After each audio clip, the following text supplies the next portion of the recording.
তবুও পাইনি ভূতের খোঁজ। আমি ভূতের অপেক্ষায় ছিলাম, ভূত নিজেই হয়েছিল নিখোঁজ। শয়তান ধরার গর্জন, পৃষ্ঠা নাম্বার চুদলিং পং। অনেকের বাবা আমি থটস অফ বিলাল, অনেকের আব্বা কন্টেন্ট ক্রিয়েশন জগতে।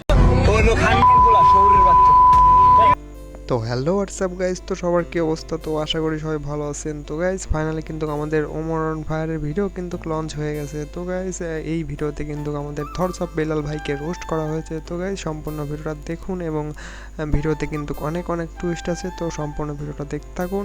তো গাইজ কথা না বাড়িয়ে চলুন শুরু করি আজকের ভিডিও। আর বন্ধুরা, থটস অফ বিলাল ভাই কিন্তু তার প্রেমিকাকে উপলব্ধি করে একটি বই লিখেছে, যার নাম কিন্তু হৃদয় ভাঙা গর্জন।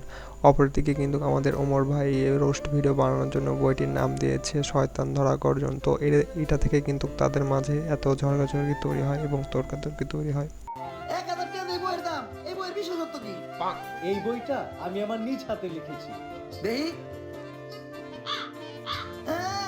আতেলে এত খারাপ। দেহি এই বইয়ের প্রথম পৃষ্ঠায় কি লেখা? মানুষকে ভোদাই বানানোর 100টি উপায়।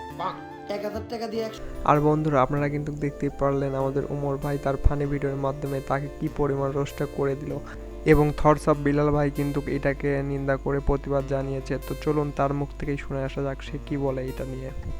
থটস অফ বিলাল, অনেকের আব্বা কন্টেন্ট ক্রিয়েশন জগতে। আমার শিষ্যদের বাবা না, ঠিক আছে? শিষ্যরা সম্মান করে, বাবার সমতুল্য সম্মান করতেই পারে, কিন্তু আব্বা তাদেরই যারা মনে করে। থটস অফ বিলাল আমার পরে আইছে, কয়দিন ধরে আয়া কি শুরু করছে? For your current information, I'm your father, this type of man who feel he is senior or she is senior. ইংলিশটা কেমন বললাম? একটু বল দেবো, ভিউ হবে। কিছুতেই পারবো না ভাইয়া। থটস অফ বিলালের ক্যারিয়ারে বলি, আমার ক্যারিয়ারে 100টা দেশের রাষ্ট্রদূতের সাথে আমার দেখা হয়েছে, কথা হয়েছে। চাইবেছি 100টা রাষ্ট্রদূতের সাথে তুমি যদি সামনাসামনি দেখা করতে যাও,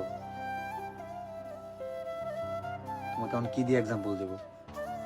পুনর্জন্ম সম্ভব না, ভাগ্যে থাকলে হইতে পারে। আমাকে নিয়ে সমালোচনায় মাতে ওমর নামের একটা ছেলে, কন্টেন্ট ক্রিয়েটর, খুব জনপ্রিয় একজন টিকটকার এবং খুব জনপ্রিয় একজন ইউটিউবার, বলে যে আসো অমুক প্লেস, আসো অমুক প্ল্যাটফর্মে, আসো ইউটিউবে আসো, এই যে তোমার আব্বু দেখাইতেছে, দেখো মনিটাইজেশন ছাড়া তোমার আব্বু কি দেখাইতেছে, দেখো মনিটাইজেশন ছাড়া তোমার আব্বা দেখাইতেছে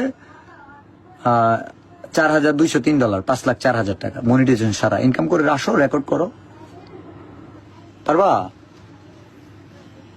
this is challenge your father. Thoughts of Bilal, এই ওর ভাষা ভালো না, প্যারোডি বানাই তাও নিতে পারো না। এই ছাগল, আমি প্যারোডি বানাই ইউটিউবে, এই ভিডিও আরেকজনে কাইটা ছাড়ে টিকটকে। তোরা টিকটকে দে তার কমেন্টে নিচে গাইলা, টিকটকে দে তোরা ভিডিও বানাস। কারণ মানে আমি ইউটিউবে ভিডিও বানাই, ইউটিউবে খেলো আমার লগে, তা পারবো না। ওরা যে খেলে টিকটকে, কারণ টিকটকে আইটা ভিডিও বানাই লবি বয়। ইউটিউবে খেলো, আমি ইউটিউবে খেললাম, ইউটিউবে খেলো। আমি কিন্তু ওই ভিডিও ফেসবুক পেজেও ছাড়ি না। আমার একটা নীতি কি জানেন? আমার ইউটিউবের ভিডিও আমি খেলে ইউটিউবে ছাড়ব, আমার টিকটকের ভিডিও টিকটকে ছাড়ুন, ফেসবুক পেজের ভিডিও ফেসবুক পেজ, আর ইউটিউবের শর্টস চ্যানেলে ছাড়ুন। আমার কিন্তু আলাদা আলাদা কন্টেন্টের আলাদা আলাদা চ্যানেল।